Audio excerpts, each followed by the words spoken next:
बोलो बोलो। नमस्कार मित्रों, मैं सुधाकर मिश्रा आज की इस वीडियो में आप सभी का स्वागत करता हूं और एक बार फिर से 10th क्लास की फिजिक्स में रिफ्लेक्शन ऑफ लाइट के दूसरे लेक्चर के साथ उपस्थित हूं।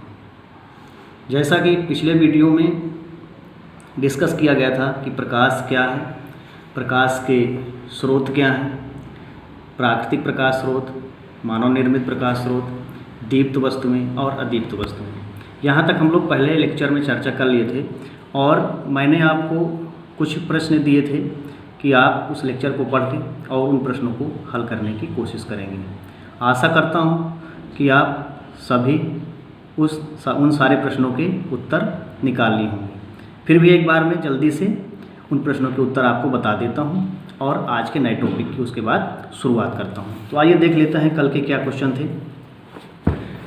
इसमें पहला प्रश्न था, प्रकाश की सहायता से हमें वस्तुएं दिखाई देती हैं। किस ऊर्जा की सहायता से हमें वस्तुएं दिखाई देती हैं? इसका आंसर है प्रकाश की सहायता से, क्योंकि बताया गया था प्रकाश एक प्रकार की ऊर्जा है जिससे हमें वस्तुएं दिखाई देती हैं। दूसरी है, हमारी दृष्टि में संवेदना कौन उत्पन्न करता है? इसका भी उत्तर प्रकाश है।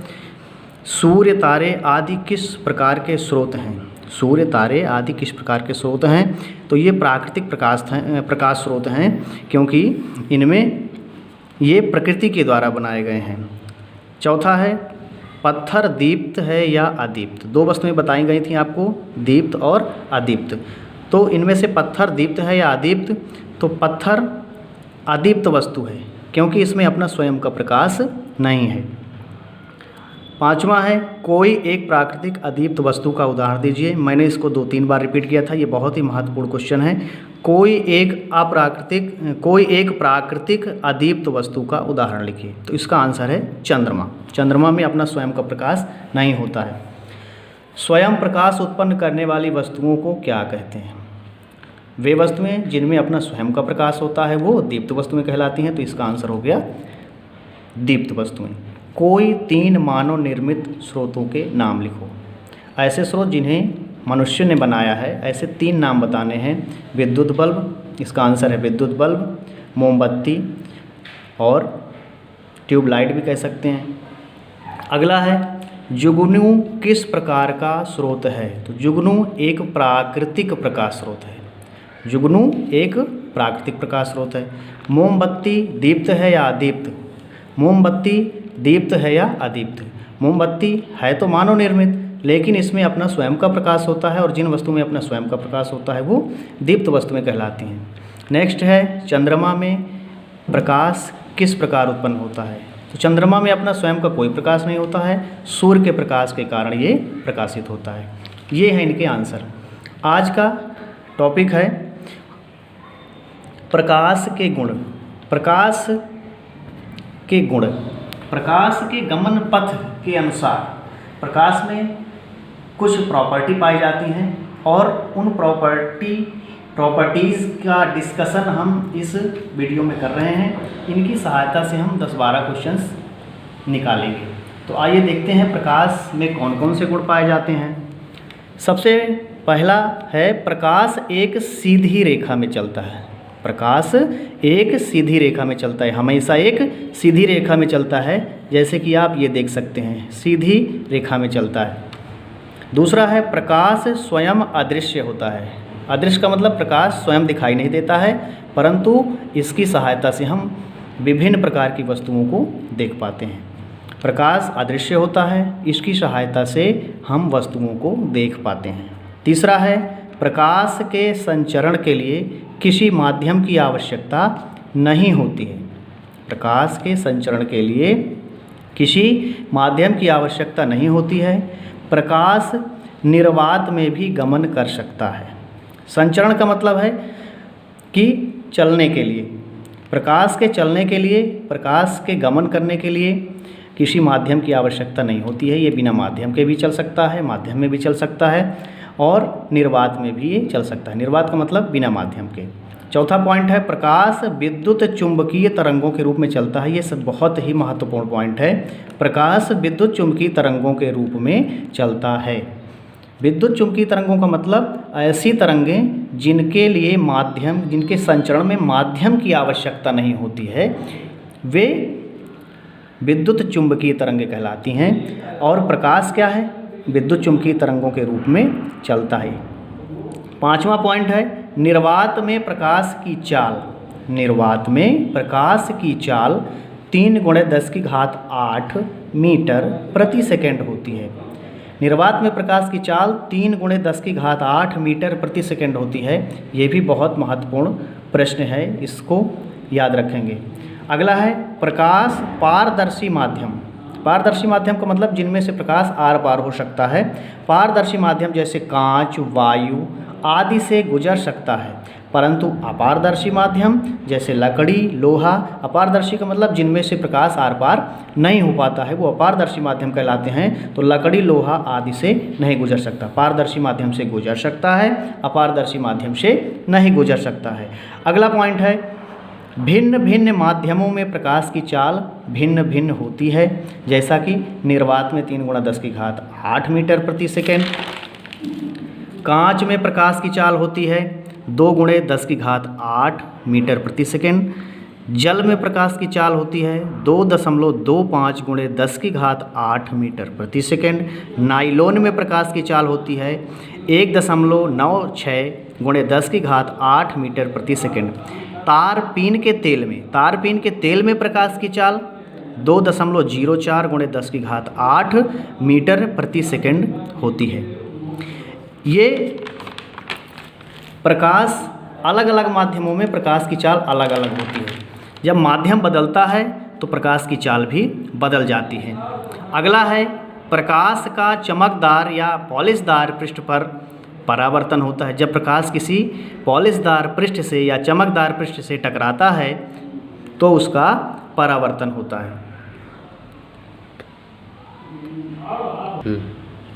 प्रकाश का चमकदार या पॉलिशदार पृष्ठ पर परावर्तन होता है। अगला है प्रकाश जब एक माध्यम से दूसरे माध्यम में प्रवेश करता है। ये भी बहुत महत्वपूर्ण पॉइंट है। जब प्रकाश एक माध्यम से दूसरे माध्यम में प्रवेश करता है तब इसका अपवर्तन होता है। अपवर्तन का मतलब प्रकाश का अपने पथ से मुड़ना, विचलित हो जाना। जब एक माध्यम से दूसरे माध्यम में प्रवेश करता है प्रकाश, तब वो अपने मार्ग से विचलित हो जाता है, इसे अपवर्तन कहते हैं। आगे आने वाले टॉपिक्स में हम इसका डिस्कस करेंगे। अपवर्तन क्यों होता है? क्योंकि जब प्रकाश माध्यम चेंज करता है, माध्यम बदलता है, एक माध्यम से दूसरे माध्यम में जाता है, तो उसकी प्रकाश की चाल बदल जाती है, प्रकाश की स्पीड चेंज हो जाती है। इस कारण से वह अपने मार्ग से विचलित हो जाता है और इसे ही प्रकाश का अपवर्तन कहते हैं। अगला है दृश्य प्रकाश की तरंग दैर्ध्य। दृश्य प्रकाश की तरंग दैर्ध्य 3900 एंगस्ट्रॉन्ग से 7800 एंगस्ट्रॉन्ग या कहीं कहीं 4000 एंगस्ट्रॉन्ग से 8000 एंगस्ट्रॉन्ग तक मिलती है। दृश्य प्रकाश की तरंग दैर्ध्य 3900 एंगस्ट्रॉन्ग से 7800 एंगस्ट्रॉन्ग या 4000 एंगस्ट्रॉन्ग से 8000 एंगस्ट्रॉन्ग तक होती है। तो ये 10 पॉइंट्स में हमने चर्चा की प्रकाश के गुणों की। इसके बाद जो नेक्स्ट टॉपिक आता है वो है प्रकाशिक। इसके बाद जो नेक्स्ट टॉपिक आता है वो है प्रकाश का माध्यम, यानी प्रकाश जिनकी सहायता से, जिनके माध्यम से प्रकाश गमन कर सकता है। जिन प्रकाशिक माध्यम उन्हें कहते हैं जिनमें से प्रकाश होकर गुजरता है।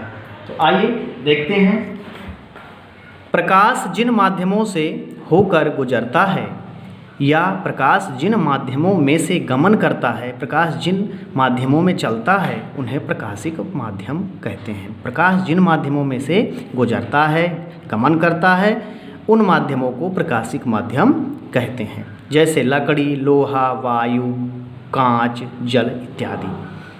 फिर इन्हीं के आधार पर प्रकाशिक माध्यमों का विभाजन किया गया।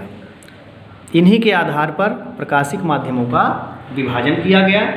तो 3 प्रकार के प्रकाशिक माध्यम होते हैं: पारदर्शक माध्यम, पारभाषक माध्यम और अपारदर्शक माध्यम। तो ये तीनों माध्यम की डिटेल में चर्चा करते हैं।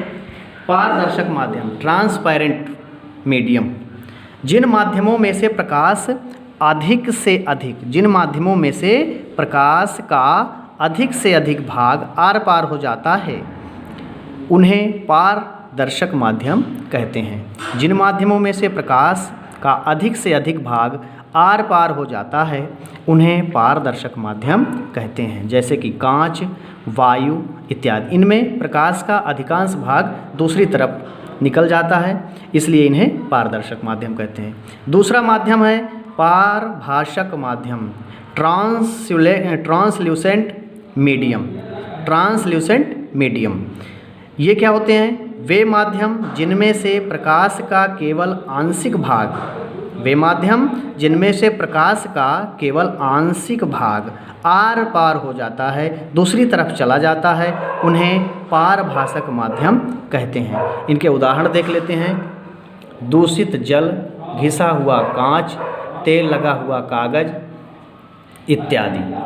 तीसरा है अपारदर्शक माध्यम, ऑब्क्यू मीडियम, जिन माध्यमों में से प्रकाश का कोई भी भाग बाहर नहीं निकल पाता है, यानी कहने का मतलब प्रकाश बिल्कुल भी आर पार नहीं हो पाता है, उन माध्यमों को हम अपारदर्शक माध्यम कहते हैं। फिर से देख लेंगे। जिन माध्यमों में से प्रकाश का कोई भी भाग बाहर नहीं निकल पाता है उन्हें अपारदर्शक माध्यम कहते हैं, जैसे लकड़ी, लोहा, पत्थर इत्यादि। तो आज हमने इस वीडियो में चर्चा की प्रकाश के गुणों की। हमने 10 पॉइंट्स में इसकी चर्चा की और सभी पॉइंट्स में से अलग अलग प्रश्न निकल के आए हैं जो कि परीक्षा की दृष्टि से बहुत ही महत्वपूर्ण है। और इसके बाद प्रकाशिक माध्यम की बात की, इसके बाद प्रकाशिक माध्यम की चर्चा की, जिनमें से हमने आपको 3 प्रकार के प्रकाशिक माध्यम बताए, पारदर्शक माध्यम, पारभाषक माध्यम और अपारदर्शक माध्यम। इनके उदाहरण बताए। अब इन्हीं से संबंधित मैं फिर से आज 8 प्रश्न आपको दे रहा हूं और फिर से इनके उत्तर आप लिखने की कोशिश करेंगे। पहला है प्रकाश की चाल निर्वात में कितनी होती है। दूसरा, प्रकाश किस प्रकार की तरंगों के रूप में चलता है। तीसरा है पारभाषक माध्यम के उदाहरण लिखिए। चौथा है कांच और जल में प्रकाश की चाल लिखिए। पांचवा है दृश्य प्रकाश की तरंग दैर्घ्य कितनी होती है। छठवां है प्रकाश किस प्रकार के पथ पर गमन करता है। सातवां है लोहा, लकड़ी किस प्रकाशिक माध्यम के उदाहरण हैं। और 8वां है प्रकाश का अपवर्तन कब होता है या क्यों होता है। अच्छा, 2 प्रश्न मैंने आपको और दिए हैं, ये नोट के रूप में मैंने लिख दिया है, ये भी आप याद रखेंगे, आगे के लिए बहुत महत्वपूर्ण है। प्रकाश को सूर्य से पृथ्वी तक आने में कितना समय लगता है। प्रकाश को सूर्य से पृथ्वी तक आने में 8 मिनट और 16.6 सेकंड का समय लगता है।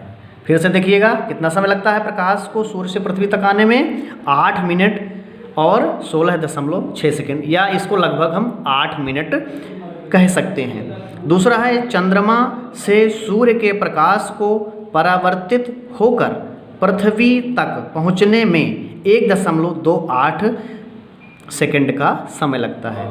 फिर से देखिएगा, सूर्य के प्रकाश को पृथ्वी तक पहुंचने में 8 मिनट और 16.6 सेकंड लगते हैं, और चंद्रमा से परावर्तित प्रकाश को पृथ्वी तक पहुंचने में 1.28 सेकंड का समय लगता है। तो इस वीडियो में हम इतना ही करेंगे और अपना तीसरा लेक्चर कल के वीडियो में आपके सामने लेकर उपस्थित होंगे। इसी के साथ जय हिंद, जय भारत।